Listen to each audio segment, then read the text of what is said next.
அஸ்ஸலாமு அலைக்கும் வரஹ்மத்துல்லாஹி வபரகாத்துஹு. அல்ஹம்துலில்லாஹி ரப்பில் ஆலமீன்.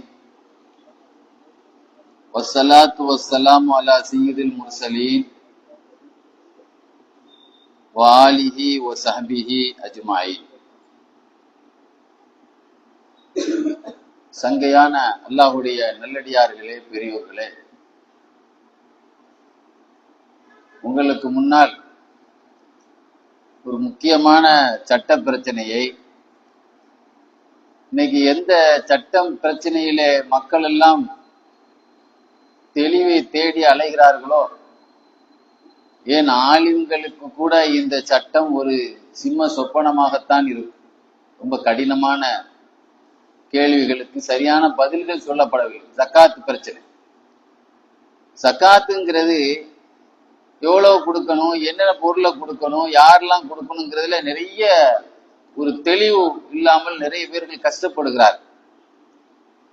நீங்க கேட்டு பாருங்க, ஜக்காத் விஷயத்துல கேட்டா ஒழுங்கான பதில் இன்னைக்கு சீக்கிரம் பெற முடியாது. ஏன்னா அவ்வளவு பிரச்சனைகள் அதுல இருக்கிறது. ரொம்ப ஆய்வு செய்த பிறகுதான் அதை சொல்ல முடியும். இன்று உங்களுக்கு முன்னால் நான் மதரசாவில் ஜக்காத்தை பத்தி பாடம் நடத்தும் போது கொஞ்சம் சிரமப்பட்டு அதை பாடம் பார்த்ததுனால இதை மக்களுக்கும் இதை சொல்லிடுவோம். ஏன்னா நம்ம ஒரு அறையில சொல்றதை விட அரங்கத்துல சொல்லணும். அப்பதான் அது எல்லாத்துக்கும் போய் சேரும். அதுவும் நம்ம பேசுற பயான்கள் எல்லாம் பதிவிடுறதுனால தளத்துல அவங்களுக்கு இது ஒரு பயனுள்ளதா இருக்கும் என்பதனால சரி பாடத்துல எடுத்த குறிப்பை உங்களுக்கும் சொல்லலாம்னு ஆசைப்பட்டு தான் அந்த தலைப்பை நான் உங்களுக்கு கொண்டு வந்தேன். சில பேர் ஜக்காத்துன்னா நோம்புலதான் கொடுக்கணும்னு நினைச்சிட்டு இருக்கிறாங்க. நோம்புக்கும் ஜக்காத்துக்கும் சம்பந்தமே கிடையாது. நோம்புங்கிறது நோம்பு மாசத்துல நோம்பு தான் கடமை. தர்மம் கொடுக்கலாம், சதக்காங்கிறதுக்கு சுன்னத்தான தர்மங்கள் நிறைய நன்மை கிடைக்குங்கிறதுக்காக. ஜக்காத்துங்கிறது அப்படி இல்லை. நம்ம எந்த டேட்ல நம்மள்ட்ட அந்த பணம் வந்ததோ அந்த டேட்ல அடுத்த வருஷம் உடனே அதை நம்ம விட்டு போயிடணும். அது ரம்லானா இருக்கலாம், மற்ற நாளாவும் இருக்கலாம். இப்ப நம்ம பேசக்கூடிய இன்னைக்குள்ள ஜக்காத் இருக்கிறதே, ஜக்காத்துல நிறைய விஷயம் இருக்கு. கால்நடைகள் அது நம்மள்ட்ட இப்ப இல்லை. தங்க வெள்ளி உள்ளது, அது பெரிய கோல்டு நிறைய வச்சிருக்கிறவங்க, அது பணக்காரர்கள், நிறைய வசதி உள்ளவங்க, நாக்கடை வச்சிருக்கிறவங்க. இப்ப நாம பார்க்க போற பிரச்சனை என்னன்னா, விவசாயம் நிலங்கள் வச்சிருக்காங்கல்ல, விவசாயம் செய்யறாங்களா இல்லையா, விவசாய ஜக்காத். ரசூல் ஸல்லல்லாஹு அலைஹி வஸல்லம் நம்முடைய இமாம்கள் நமக்கு ஒரு அடிப்படையான ஒரு 3 விஷயத்துல விவசாயத்தினுடைய ஜக்காத்துல சொன்னாங்க. எதெல்லாம் அந்த தாவரத்துல இருந்து கொடுக்கணும் அப்படின்னா, முதல்ல நாம சாப்பிடுற பொருளா இருக்கணும். எத்தனையோ விஷயங்களை பயிரிடலாம். இந்த பயிரிடுறதுல நாம விரும்பி சாப்பாட்டுக்காக நம்ம தேர்ந்தெடுத்து சாப்பிடுவோமா இல்லையா. ஒரு வடையை திங்கிறோம், இது வடைங்கிறது உணவு பொருள். இது அது வடையை தின்னுட்டு இருக்க முடியுமா? உணவுங்கிறது நமக்கு சாப்பாடு தான், சோறு தான் நமக்கு ஆகாரங்கிறது. அது இல்லாம இருக்க முடியாது. நான் கூட மினால அச்சிக்கு போகக்கூடிய நேரத்துல நான் கவர்மெண்ட் மூலமா போயிருந்தேன். அப்ப சாப்பாடு கிடையாது அங்க. அப்ப பழைய இந்த அவுளு இதெல்லாம் கொண்டு போனேன். ஒரு பொம்பளை அழுதுட்டா, இந்த அவுளை எவ்வளவு நாள் தான் நான் திங்கிறது, 4 நாள் அவுளு தான் தருவீங்களா? அந்த உணவுலாம் நம்ம என்ன செய்ய முடியாது, கொண்டு போக முடியாது. அப்போ ஒரு சாப்பாடு இல்லாதனால நமக்கு இவ்வளவு கஷ்டப்பட்டு வந்த 5 நாள்ல. அப்போ சாப்பிடக்கூடிய உணவா இருக்கணும். மனிதன் பயிரிடக்கூடிய இதுல சாப்பிடக்கூடிய விரும்பி சாப்பிடறதா இருக்கும். ஏதாவது ஒரு அவசரத்துக்கு ஏதோ ஒரு சப்போர்ட்டுக்கு ஏதாவது திம்பம்ல அதை இல்ல. அது சொல்லுவார் கிதாபுல விளக்க மாட்டு. 2வது அவங்க அது காஞ்சதா இருக்கணும், ஈரமானதை கொடுக்க கூடாது. எந்த ஒரு பொருளா இருந்தாலும் என்ன செய்யாது, ஜக்காத்து கொடுக்கிற பொருள் தாவரத்திலே காஞ்சதா இருக்கணும். ஒரு பயிரையே பயிரிட்டாலும் பச்சையா கொடுக்க கூடாது, காஞ்ச பிறகு. ஏன்னா வெயிட் குறையும்ல, பச்சையா இருக்கும்போது வெயிட் ஏறியும்லங்க. அப்போ அந்த இஸ்லாத்துக்கு அது பாதிப்பு, மக்களுக்கு பாதிப்பு ஏற்படும். காஞ்ச பிறகுதான் உண்மையான வெயிட் தெரியும், காஞ்சு இருக்கும். 3வது அதை வச்சு ஸ்டாக் பண்ற பொருளா இருக்கும். அப்படிங்கிற ஒரு 3 அடிப்படையா என்ன செய்வாங்க சொல்லுவாங்க. இதுல இருந்து நமக்கு என்னெல்லாம் தெளிவா விளங்குதுன்னா, நிர்பந்தத்துல சாப்பிடுற பொருளை எல்லாம் கொடுக்க முடியாது. ஒரு அவசியத்துக்கு ஏதாவது ஒண்ணு வாங்கிட்டு வாங்க, ஏதாவது வாயில் இப்ப நமக்கு ஒரு மாதிரியா வருது அப்படின்னு சொல்லி நிர்பந்தத்துக்கு சாப்பிடுவோமா இல்லையா. கிதாப்ல எழுதுவாரு குமட்டிக்காய் பழம், குமட்டிக்காய் பேர். குமட்டிக்காயெல்லாம் அந்த காலத்துல நிர்பந்தத்துக்கு வாயில போட்டிருப்பாங்க போல தெரியுது. அதே மாதிரி நிர்பந்தத்துக்கு சாப்பிடறதா இருக்கக்கூடாது, விரும்பி சாப்பாடா நினைச்சு சாப்பிட பொருளா இருக்கணும். அதனாலதான் இதுல இருந்து நமக்கு விளக்குவாரு, காய்கறிகள் எல்லாம் ஜக்காத்து கொடுக்க கூடாது. ஜக்காத் காய்கறி வெண்டைக்காய் கத்திரிக்காய், எத்தனை காய்கறி என்ன இருக்குல்ல, தக்காளி பழம், காய்கறி ஐட்டங்கள்ல என்ன கிடையாது. ஒரு விவசாயி காய்கறி பண்ண செய்து அவர் ஜக்காத் கடமையான அவருக்கு கிடையாது. ஏன்? அதெல்லாம் வந்து என்னது, பசுமையானது. அது காலையில அன்னைக்கு சாயந்தரமே அது என்ன செய்யும், இதா போயிடும். இன்னைக்கு பிரிச்சு வந்தாலும் பிரிச்சுலையும் ஒரு வாரத்துல அது ஒரு மாற்றம் வந்துடும். ஆக காய்கறிகள்ல ஜக்காத்து கிடையாது. அப்ப எதுல எல்லாம் நமக்கு ஈரமானதெல்லாம் கிடையாதுன்னு நம்ம சொன்னோம். அதுல தானிய வகைகள்ல நமக்கு சொல்லப்பட்டது எதுன்னா அரிசி, கோதுமை, தொழிற்கோதுமை, சோளம், மக்காச்சோளம், கொண்டக்கடலை, மொச்சக்கொட்டை, இது மாதிரி பட்டாணி, ஜவ்வரிசி, கேப்பை, இது மாதிரி உள்ள வகை தானிய வகை இருக்குல்லவா. இந்த மாதிரி உள்ள இவ்வளவுதான் இல்ல. இப்ப பருப்புன்னா பாசி பருப்பு இருக்கு, தோர பருப்பு இருக்கு, கடலை பருப்பு இருக்கு, எத்தனையோ பருப்பு இருக்குல்ல. கொண்ட கடலையில எத்தனையோ வகை இருக்கு, சிறு சிறு சைஸ் வர எத்தனையோ இருக்குல்லாங்க. ஆக இதெல்லாம் தானிய வகைகள். இவையில மட்டும்தான் என்ன செய்யணும், ஜக்காத்து கொடுக்க முடியும். சரி, பல வகைகள்ல எதுல ரசூலுல்லாஹ் சொன்னாங்க, ஸல்லல்லாஹு அலைஹி வஸல்லம் முஆது பின் ஜபல் ரலியல்லாஹு அவங்கள அபு முஸல் அஷரி ரலியல்லாஹு ரெண்டு ஆலிம்களை யமன் நாட்டுக்கு நீதிபதியாக மக்களுக்கு தீர்ப்பு சொல்ல அனுப்பி வச்சாங்க. அனுப்பும்போது சொன்னாங்க, நீங்க என்ன செய்யணும் அப்படின்னு சொன்னா, மக்கள்கிட்ட இருந்து ஜக்காத் எடுக்கும் பொழுது பேர்த்தம்பழத்துல இருந்து நீங்க என்ன செய்யணும், ஜக்காத் எடுக்கணும். அதே மாதிரி திராட்சை பழத்துல இருந்து ஜக்காத் எடுக்கணும். ரசூல் ஸல்லல்லாஹு அலைஹி வஸல்லம் என்ன செய்தாங்க, சொல்லி அனுப்புனாங்க. கனி வகையிலேயே இந்த ரெண்டு பழத்தை தவிர எதுலையுமே கிடையாது. நல்ல பாருங்க, திராட்சைன்னு சொன்னா நம்ம சாப்பிடுற இந்த திராட்சை இல்ல, உலர்ந்த திராட்சை. ஜக்காத்து கடமையானாலும் அது கொடுக்கும்போது காஞ்சி போனதுதான் கொடுக்கணும். உலர்ந்த திராட்சை எத்தனை வருஷம், ஒரு வருஷம் கெட்டு போகுது. ஆக உலர்ந்த திராட்சை. அதே மாதிரி பேரத்தம்பழம் கொடுக்கும் பொழுது ஈர பேரத்தம்பழம் விடக்கூடாது. காஞ்ச பிறகுதான் என்ன செய்யும், வெயிட் தெரியும். காஞ்ச பிறகுதான்.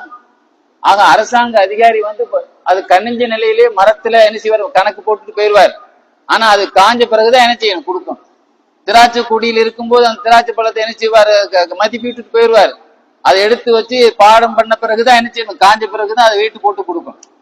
ஆக ரெண்டே ரெண்டு பழத்துல மட்டும் தான் நமக்கு அனுமதி.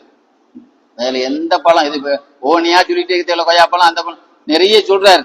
அதுல எல்லாம் என்ன செய்ய, ஜக்காத்து கிடையாது. அதே மாதிரி மசாலா ஐட்டங்கள்ல கிடையாது. மசாலா ஐட்டம் இருக்கு பார்த்தீங்களா, மிளகா போட்டிருக்கான், அது மாதிரி ஜீரகம் போட்டிருக்கோம், மஞ்சள் போட்டிருக்கோம், இஞ்சி போட்டிருக்கோம், பூண்டு போட்டிருக்கோம். இதெல்லாம் மசாலா ஐட்டங்கள். இதுல எல்லாம் என்ன கிடையாது, ஒரு ஆள் இந்த மாதிரி பயிரிட்டு இருந்தா அதெல்லாம் அவருக்கு ஜக்காத்து கடமை கிடையாது. ஏன்னா இதெல்லாம் உணவுனால உணவை ருசியா தரக்கூடிய பொருளே தவிர இதெல்லாம் உணவு கிடையாது. நம்ம உணவு சாப்பிட்டா இஞ்சி போட்டு தேவை மசாலா ஐட்டங்கள் போட்டாதான் ருசியா இருக்கும். அப்ப உணவை வந்து சரியாக்கக்கூடிய உணவு தான் இந்த இஞ்சி பூண்டு, இது மாதிரி ஜீரகம், கொத்தமல்லி, காஞ்ச மிளகாய் இதெல்லாம் இருக்குல்லங்க. இதெல்லாம் எதுக்குள்ள கடுகு, இதுல மிளகு எல்லாமே வந்து இதெல்லாம் பயிரிட்டு இதுல எல்லாம் ஜக்காத்து கொடுக்க கூடாது. இதெல்லாம் என்ன கிடையாது, அசல் உணவு கிடையாது. உணவை சரி செய்யக்கூடியது. அதே மாதிரி நீங்க வந்து பாதாம் பருப்பு, ஒரு ஆள் பாதாம் பருப்பு போட்டிருக்காரு, ஜாதிக்காய் போட்டிருக்காரு, அத்திப்பழம் போட்டிருக்காரு, ஆப்பிள் போட்டிருக்காரு, ஜெய்தூன் பழம் போட்டிருக்காரு, குங்குமப்பூ போட்டிருக்காரு. இதெல்லாம் கிடையாது. இதெல்லாம் என்ன கிடையாது, ஆகாரமா சாப்பிடக்கூடிய பொருள் கிடையாது. இதெல்லாம் நானால் பட்டியல் போடல, இமாம்கள் நமக்கு அது விளக்கத்தை எழுதி தர்றாங்க. அதே மாதிரி பச்சையானதுல கிடையாதுன்னு சொன்னேன். தர்பூசண பழம், மாதுளம் பழம், பச்சையான காய். பேர்த்தம்பழத்திலே இந்த காயா இருக்கும் அல்லவா, ஈச்சங்காய், அந்த காயிலையும் கிடையாது. ஏன்னா எந்த பழத்தையும் நீங்க என்ன செய்ய முடியாது, பாதுகாக்கவே முடியாது. அதனால மார்க்கத்துல நமக்கு என்ன, இதுதான் நமக்கு ஒரு வரையறுத்து சொல்லப்பட்டிருக்கு. நீங்க பாத்தீங்கன்னா ஒரு மளிகை கடைக்கு போனான்னா தானிய ஐட்டங்கள் என்னன்னு முன்னாலே வரிசையா அடுக்கி வச்சிருப்பாங்க. திரும்ப உங்களுக்கு எத்தனை பயிர் வேணும், என்ன சுண்டல் வேணும், அங்கனே ஒரு 10 டப்பாலே இருந்து நமக்கு தெரிஞ்சு போச்சு. இப்ப அதுல நாங்க சொன்ன விஷயம் எல்லாம் அதுலயே உங்களுக்கு வந்துச்சு. சரி, இதுல இது எந்த அளவுக்கு நமக்கு அதை சரி பண்ணி கொடுக்கணும் அப்படின்னு சொன்னா, அதாவது முதல்ல அந்த விவசாயத்தில் இருக்கும்போது தொழிலோடு தான் இருக்கும். அந்த தொழில இருந்து நம்ம என்ன செய்யணும், இன்னைக்கு தான் மிஷின் வந்துட்டுலாங்க. அன்னைக்கெல்லாம் என்ன செய்யணும், சூடு அடிப்பாங்க. இன்னைக்கெல்லாம் என்ன வந்து மிஷின் வந்துட்ட. அப்ப அது வந்த பிறகு அது தொழில இருந்து அதை எடுத்து அது என்ன செய்யணும், காய வைக்கணும் முதல்ல. ஏன்னா அந்த நெல்லையெல்லாம் காய வைப்பாங்க பத்திரிக்கையில முன்னாள். இப்ப மிஷினே காய வச்சு தந்துருக்கு. ஆக காய வச்ச பிறகு காய வச்ச பிறகுதான் பச்சையா சொல்லணும். எந்த பச்சை பட்டாணியா இருந்தாலும் சரி எதுவானாலும் முதல்ல பச்சையா தான் இருக்கும். அந்த வைக்கோல்ல இருந்து வந்த பிறகு அதை நல்லா காய வச்ச பிறகுதான் நம்ம என்ன செய்யணும், அதை கணக்கு பார்த்து கொடுக்கணும். சரி, இதுல எவ்வளவு இருந்தா கணக்கு அப்படின்னு சொன்னா நமக்கு கணக்கு எப்படின்னா 720 கிலோ இருக்கணும். எவ்வளவு அந்த வயசுல விவசாயத்துல வந்தது எத்தனை கிலோ இருக்கணும்? 720 கிலோ இருக்கணும். 720 கிலோ இருந்தால், அதாவது தொழியெல்லாம் உரிச்ச பிறகு நான் சொல்றேன், தொழியோடு சேர்த்து இருந்தா, தொழியோடு வச்சு வெயிட் போடுறீங்க, மொத்தத்திலே எல்லாத்தையும் அடுத்து தொழியோடு வெயிட் போட்டா 1440 கிலோ இருக்கணும். இது விடுங்க, இது பாட நடத்துற மாதிரி தான் இருக்கும். 1440 கிலோ இருக்கணும் தொழியோடு. தொழியை கழிச்சுட்டா சரி பாதி எவ்வளவு இருக்கணும்? 720 கிலோ இருக்கணும். 720 கிலோ இருந்தா 10 72 கிலோ கொடுக்கணும். சக்காத் எவ்வளவு கொடுக்கணும்? 720 கிலோ இருந்தா எவ்வளவு கொடுக்கணும்? 72 கிலோ கொடுக்கணும். இது தொழியோடு இருந்தா 1440 கிலோ இருக்கணும் தொழியோடு. ஆனா தொழியை நீக்கிட்டு தான் நம்ம கொடுக்க சொல்றோம். அதனால நமக்கு சொல்லி தர்றாங்க. இதுல இன்னொரு விஷயத்தை வழங்கிக்கணும். ஒரு வயல்ல பேர்த்தம்பழம் போட்டிருக்கோம். அந்த பேர்த்தம்பழத்தை என்ன செய்யறோம்? பழத்தை பறிச்சாச்சு. ரெண்டாவது அதே வருஷத்துல நமக்கு ஒரு இதுல கிதாபுல சொல்லியிருப்பாரு, அந்த சொத்தை சொந்தமாக்கி 1 வருஷம் கழியணும்னு சொல்லியிருப்பாரு. என்ன சொல்லியிருப்பாரு? ஜனவரி 1ல நமக்கு இன்னைக்கு 29, அடுத்த வருஷம் 29 தான் நமக்கு கடமையா ஆகும். அது வரைக்கும் நம்மகிட்ட இருந்த அப்படின்னு சொல்லுவாரு. இப்போ ஒரு ஆளு ஒரு மரத்துல பழத்தை எடுத்தாரு 6 மாசம் கழிச்சு. திரும்ப ரெண்டாவது அது நமக்கு கணக்கு 720 கிலோ இல்ல. ஜகாத்து கொடுக்க வேண்டிய கணக்கு எத்தனை கிலோ எத்தல? 720 கிலோ இல்ல. அப்புறம் ரெண்டாவது சில மாசம் கழிச்சு சில மரத்துல ஒரே மாதிரி சில நேரத்துல லேட்டா பழுக்கும். சில கிதாபுல எழுதுறாரு, பேரத்தம்பழத்திலேயே அது நல்ல சீக்கிரம் பழுக்கணும்னா வெப்பம் அதிகமா இருக்கணும். அரபு நாட்டுல சில நாடுகள்ல இந்த வடக்கு சவுதியில நஜீத் தேசத்துல எல்லாம் கொஞ்சம் குளிர் அதிகமா இருக்கும். அங்கெல்லாம் லேட்டா தான் பழுக்கும். ரொம்ப ஹீட்டா எங்க இருக்கு அங்கதான் சீக்கிரம் பழுக்கும். அப்ப இந்த சீதோசன் நிலை மாறும். அது மாதிரி சில பேரத்தம்பழ வகை இருக்கு. அந்த சில பேர்த்தம்பழம் சீக்கிரம் பழுக்கும், சில பேர்த்தம்பழம் லேட்டா பழுக்கும். அது மாதிரி சீதோசன் நிலை ஊர்வை பொறுத்து அந்த சீசன், திடீர்னு மழை காலமா இருந்தா சீக்கிரம் பழுக்காது, குளிர்காலமா இருந்தா பழுக்காது, கொஞ்சம் வெயில் கூட இருந்தா என்ன சீக்கிரம் பழுக்கும். இப்படி ஒரு மரத்துல பழத்தை எடுத்துட்டோம், திரும்ப ரெண்டாவது பழம் காய்ச்சிட்டுன்னு சொன்னா கணக்கு கம்மியா இருந்தா ரெண்டாவது அதே வருஷத்துல உள்ள ரெண்டாவது பழத்தையும் அதோடு சேர்க்கலாம். சொல்ல புரியுதா உங்களுக்கு? ஏன்னா இது இடையில எல்லாம் வந்திருக்கு, இது 1 வருஷம் இல்லையா? இல்ல நமக்கு இனம் ஒரே இனமா இருக்கும். இனம் இதா இருக்கணும், அதே பேரத்தமலை இனம் தானே அது. இப்படி இருக்க கூடாது. இவங்க ஒரு தோட்டத்துல பேரத்தமலம் போட்டு அவனுக்கு 720 கிலோ வரல, 20 கிலோ கம்மியா இருக்கு. இன்னொரு தோட்டத்துல அவனுக்கு திராட்சை பழம் ஒரு 20 கிலோ கிடக்கு. அந்த 20 கிலோ இதுல சேர்க்க கூடாது. ஏன்? அது இனம் வேற. அது என்ன இனம்? அது பேரிச்சம்பழம், இது திராட்சை பழம். அதனால அந்த 700 குறையறதுக்கு அதே தோட்டத்துல ரெண்டாவது பழுத்த பழத்தை நம்ம குறை இருந்தா அதே என்ன செய்யலாம்? அதே வருஷமா இருக்கணும். வருஷம் கடந்துட கூடாது. போன வருஷம் உள்ளது பாக்கி கிடக்கு, அடுத்த வருஷம் உள்ளதை சேர்த்து அதுல பாதி சேர்க்க கூடாது. அதே வருஷத்துல ரெண்டாவது பழுத்துச்சுன்னா அந்த பழத்தை கொண்டு கணக்கை சேர்த்து வச்சு என்ன செய்யலாம்? மார்க்கத்துல கொடுக்கலாம். அது மாதிரி சொல்வாரு. இதே மாதிரி இப்ப பயிர் வகைகள் எடுத்துக்கிட்டீங்கன்னு சொன்னா பயிர் வகைகள்ல ஒரே வகை இருக்கு. இப்ப பயிர் வகைகள்ல பாருங்க, பருப்பு, பாசிப்பருப்பு, தோரம் பருப்பு, எத்தனையோ வகை இருக்கு. ஒரு வகையில பாசிப்பருப்பு கிடக்கு, ஒரு வகையில தோரம் பருப்பு கிடக்கு, ஒரு இதுல பட்டாணி கிடக்கு. எல்லாம் வகையை சேர்ந்து ஒரே வகை தானே, தாவர வகை தானே. இந்த பயிர் வகைகளை எல்லாத்தையும் சேர்த்து எல்லாம் கொஞ்சம் கொஞ்சமா இருக்கு. எல்லாம் சேர்ந்துதான் 720 கிலோ வந்தா கொடுக்கலாம். ஆனா என்னது? அறுவடை ஒரே நேரத்தில் அறுவடையா இருக்கும். ஒரு மனுஷனுக்கு ஒரு இடத்துல பட்டாணி போட்டிருக்கான், ஒரு இடத்துல பருப்பு போட்டிருக்கான்னா அது போட்ட நேரம் வேற, இது போட்ட நேரம் வேறதான். ஆனா ரெண்டையும் ஒரே நேரத்துல அறுவடை பண்றான்னு வைங்க, அப்ப 2 பொருள் வேற பொருளா இருந்தாலும் அறுவடை ஒரே நேரமா இருந்தா என்ன செய்யலாம்? அது இதையும் சேர்த்துக்கலாம். இது மாதிரி மார்க்கத்துல நிறைய விஷயங்கள் என்ன செய்வார், இந்த விஷயத்துல அவர் சொல்லி தருவார். அது மாதிரி பாத்தீங்கன்னு சொன்னா, அதாவது 720 கிலோ அந்த கிலோ சேரணும். 720 கிலோ சேர்ந்தாலும் எந்த அடிப்படையில் இவன் கொடுக்கணும்னா, முதல்ல தண்ணீர் மழையால, இயற்கை மழையால பொழிந்ததா, அல்லது இவன் மோட்டர் வச்சு, இன்னைக்கு மோட்டர் வந்துருச்சு, அந்த காலத்துல வாடகைக்கு ஆளை வச்சு என்ன செய்வாங்க, தண்ணியை வயலுக்கு இறைப்பாங்க. காசு கொடுத்து தண்ணி என்ன செய்வாங்க, இறைப்பாங்க. வயலுக்கு காசு கொடுத்து தண்ணி இறைச்சிருக்கானா, அல்லது ஆறு, குளம், ஏரி, மலை இந்த மாதிரி பேஞ்சு இயற்கையான சூழல்ல அவனுக்கு அது வந்திருக்கான்னு பார்க்கணும். இயற்கையான சூழல்ல வந்திருந்தா 72 கிலோ கொடுக்கணும். 720 கிலோல எத்தனை இருக்கணும், 72 கிலோ கொடுக்கணும், 10ல ஒரு பகுதி. இதே காசு கொடுத்து தண்ணி ஊத்தி இருந்தா, இப்ப நம்ம நிறைய விஷயங்கள் போன் பண்ண உடனே முனிசிபாலிட்டில இருந்து தண்ணி வந்துருக்காங்க. அங்கங்க கார்டு வாங்கி போட்டிருக்காங்க நிறைய பேர். அங்கெல்லாம் கவர்மெண்ட் லைன் கொடுக்கல, கரண்ட் லைன் வரல. அப்படிலாம் இப்ப வந்து சில இடத்துல விவசாய கடன் கொடுக்குறான். விவசாய கடன் இன்னைக்கு வாங்கி திடீர்னு தள்ளுபடி போனா திடீர்னு அவ்வளவு பேர் வட்டியை கொடுத்து கொண்டு வான்னு சொல்லிடுவாங்க கவர்மெண்ட். அப்ப அந்த மாதிரி மோட்டர் வச்சு அடிக்கலாம்னு வைங்க, அதுக்கெல்லாம் காசு போதானே செய்யும். அந்த மாதிரி இருந்தா 20ல ஒரு பகுதி 720 கிலோ இருந்தா 36 கிலோ கொடுத்தா போதும். அதுல பாதி கொடுத்தா போதும். 10 மடங்கு தானங்க 72. அதுல பாதி எவ்வளவு கொடுத்தா போதும், 36 கிலோ கொடுத்தா போதும். 20ல ஒரு மடங்கு தண்ணி பாய்ச்சிருந்தால் என்று சொல்லி காட்டுவான். அதே மாதிரி இதுல இன்னொரு விஷயம் என்ன அப்படின்னா, நமக்கு நிறைய தோப்பு இருக்கு, தோட்டம் இருக்குது, பேரத்தமிழங்கள் எல்லாம் வளர்ந்து இருக்குதுங்களேன். அப்ப அதை வந்து கவர்மெண்ட் மூலமாக அதுக்கு மதிப்பீட வருவாங்க. உங்களுக்கு என்னென்னதுல இவ்வளவு கொடுக்கணும், இந்த பழத்துல இவ்வளவு கொடுக்கணும், இந்த பழத்துல மதிப்பீடு வரும்போது அதை மதிப்பீடுறதுக்கு முந்தி அதை எடுக்கக்கூடாது. ஏன்னா அதுல யாருடைய பங்கு சேராயிருக்கு, ஏழைகள் அல்ல, ஜகாத்துடைய ஏழைகளுக்கு கொடுக்க சொல்றான்ல, அந்த பழம் அவங்களுடைய பங்கு அதுல சேராயிருக்கு. அப்ப அதனால அந்த பங்கு அதை எடுத்து அதை மதிப்பீடவர் வந்து அதை மதிப்பிட்டு உங்களுக்கு இவ்வளவு கொடுக்க வேண்டியிருக்கு அப்படின்னு சொல்லி அவருக்கு பில்லு கொடுத்துட்டு போன பிறகுதான் அதை எடுத்து வியாபாரமும் பண்ணணும், அதை எடுத்து சாப்பிட பயன்படுத்திக்கணும். அப்படி இல்லாம அப்படி மதிப்பி போடுறதுக்கு முந்தி இவர் அதை எடுத்து சாப்பிட்டாலோ அல்லது அதை எடுத்து வியாபாரம் பண்ணாரோ அதுக்கு என்ன எதை எடுத்தாரோ அதை திரும்ப என்ன செய்யணும், அதுல வைக்கணும் என்று நமக்கு கண்டிஷனா என்ன செய்யிருப்பாங்க, எழுதியிருப்பாங்க. அது மாதிரி நீங்க இன்னொன்னு பாத்தீங்கன்னா, ஜக்காத்துல வந்து இப்போ தங்கத்துக்கு ஜக்காத்து கொடுக்குறான்னு வைங்க, இந்த ஜக்காத்தை வந்து வருஷம் வருஷம் கொடுக்கணும். அதுலயும் சில பேர் குழப்பம் பண்றாங்க. வருஷம் வருஷம் கொடுக்க தேவையில்லை, தங்கத்துக்கு கொடுத்து அடுத்த வருஷம் கொடுக்கணும்லாங்க, வருஷம் வருஷம் கொடுக்கணும். ஆனா தாவரத்துல உள்ளது இப்போ போன வருஷம் வாங்க போன, இப்போ இன்னொரு விஷயத்தை விளங்கிக்கணும். அரிசி எல்லாம் நெல் இல்லாம அரிசியை வந்து உமியில் எடுத்துட்டா நெல்லா இருந்தா வருஷக்கணக்கா கிடக்கும்.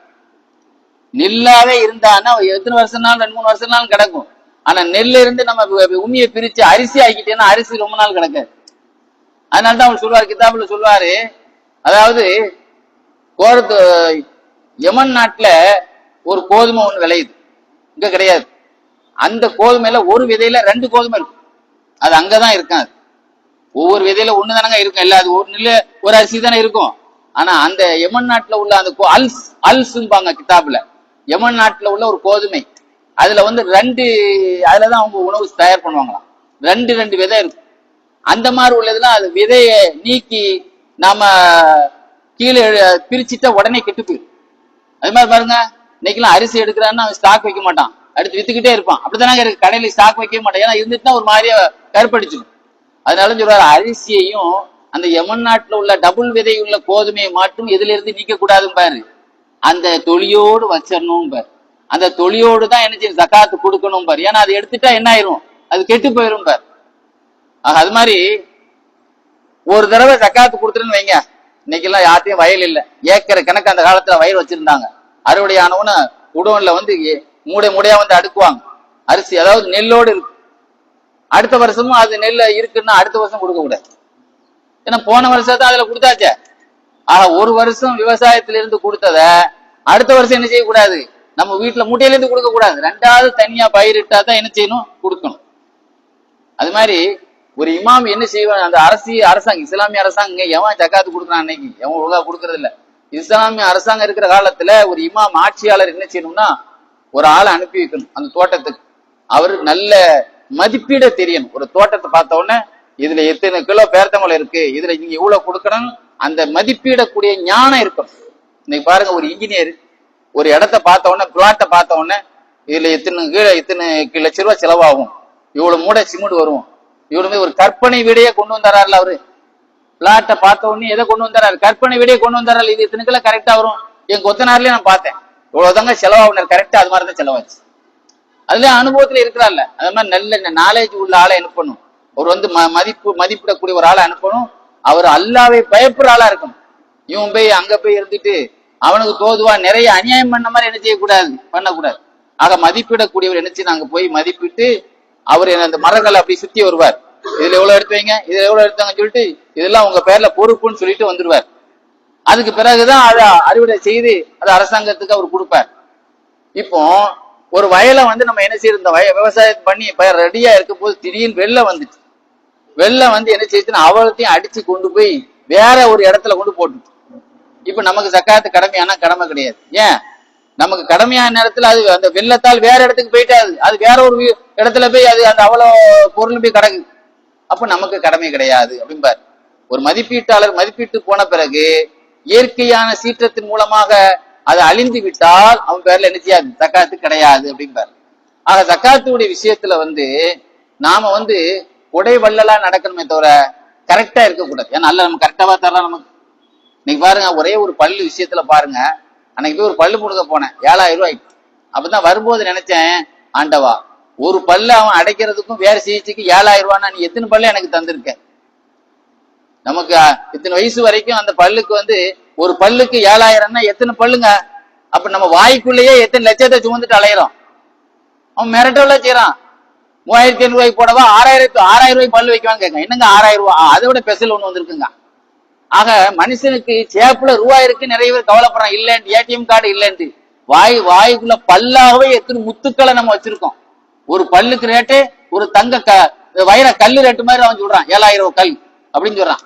அதுவும் அந்த எண்ணத்தை தான் நம்ம சொல்றாரு. சிமெண்ட்ல கூடின சிமெண்ட் இருக்கு, 2000 ரூபாய் சிமெண்ட் இருக்கு, 1000 ரூபாய் சிமெண்ட் இருக்கு. ஏதோ அந்த அல்ட்ராடெக் மாதிரி சொல்றாரு அவர். டாக்டர் என்ன சொல்றாரு, 2000 ரூபாய் சிமெண்ட் வைக்கவா உங்களுக்கு 1000 ரூபாய் சிமெண்ட் வைக்கவான்னு கேட்காரு. என்ன சார் அதுக்கு அது கொஞ்சம் ஸ்ட்ராங்கா இருக்குங்க. நீங்க ஆயினா பிசினஸ் பண்றாங்க என்ன தெரியலையும். நான் கூட நினைக்கிறேன் 2000 வைக்கிட்டு 1000 ரூபாய் சிமெண்ட் வச்சா யாருக்கு தெரிய போகுது? நாங்கெல்லாம் கண்டுபிடிக்க போறோம். இந்த சிமெண்டாவது கண்டுபிடிச்சிடலாம், கம்யூனிட்டி சாக்கிலையாவது எழுதியிருப்பான், அதுல என்னத்தை தெரிய போகுது? ஆக ஒரு பல் டாக்டர் விட்டு வெளியே வந்தா 10,000 ரூபாய் காலி ஆயிருது இன்னைக்கு. அதுலயும் சில பேர் மிரட்டி நீங்க அங்க கொடுங்க, வேற ஆள்கிட்ட போயிடாதீங்க அப்படிங்கிறான். ஆக அந்த அளவிற்கு அல்லாஹ்வுடைய நியமத்து பாருங்க. நமக்கு அந்த பல்லு நம்மகிட்ட இருக்கு, அந்த பல்ல வச்சு எத்தனையோ விஷயம் பயன்படுத்தணும். ஒரு பல்லு கூட ஒரு டாக்டர் எடுத்த பிறகு 15 வயசுக்கு பிறகு அந்த பல்லு நமக்கு கிடைக்காது, என்ன வச்சாலும் சரி. ஆக அல்லாஹ்வுடைய அருள் கூடைகள் அல்லாஹ் அள்ளி அள்ளி நிறைய தந்திருக்கான். ஆனா ஜக்காத்து கொடுக்கும்போது நுள்ளி நுள்ளி கொடுக்கான் நிறைவு. இவ்வளவுதானே தரணும், அவ்வளவுதானே தரணும். ஆஸ்பத்திரி மட்டும் ஒருத்தன் கணக்கு பேச மாட்டான், அல்லாஹ்வுடைய சூட்டை மட்டும் நிறைய கணக்கு பேசும். ஆஸ்பத்திரி பிள்ளை எந்த டாக்டரே போய் ஏன்னா அதான் ஒரு விஷயம், ஒரு பெரிய ஒரு பேஸ்புக்ல ஒரு செய்தி முன்னால வந்துச்சு. ஒரு ஆள் ஹார்ட் பேஷண்ட் பைபாஸ் சர்ஜரி பண்ணியாச்சு. டாக்டர் 40 லட்ச ரூபாய் பில்லு போட்டார்.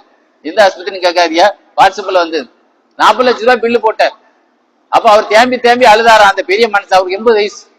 என்னங்க அப்ப பெரியவரே ரூபாய் இல்லையா, எதுக்கு அழுகுறீ? இல்ல ரூபாலாம் இருக்கு, நான் அதுக்கா அழுகல. அல்லாஹ் தாலா எனக்கு 80 வயசு வரைக்கும் ஒரு நிமிஷம் கூட எந்த சுவாசத்தை கஷ்டம் இல்லாம அல்லாஹ் தந்தான். ஒரு நிமிஷம் மூச்சு விட முடியாம ஆச்சு, 40 லட்ச ரூபாய் காலி ஆயிட்டேன். ஒரு நிமிஷத்துக்காக வேண்டிய எவ்வளவு காலி ஆயிடுச்சு, 40 லட்ச ரூபாய் காலி ஆயிட்டு. அப்ப இத்தனை வருஷத்துக்கு அல்ல எனக்கு ஒரு நிமிஷம் எனக்கு ஒழுங்கா மூச்சு விட முடியாம அந்த ஆட்டை அறுக்கிறதுக்காக வேண்டி பைபாஸ் பண்றதுக்காக 40 லட்சம் சொன்னா, இத்தனை வருஷம் எத்தனை லட்சத்தை நான் எத்தனை லட்சம் ரூபாய்க்கு மதிப்புல மூச்சை விட்டுருப்பேன். அல்லாஹ்க்கு நான் உண்மையே செய்யலையே, நன்றி நினைச்சு செய்தேன். அதுக்கு இதுதான்.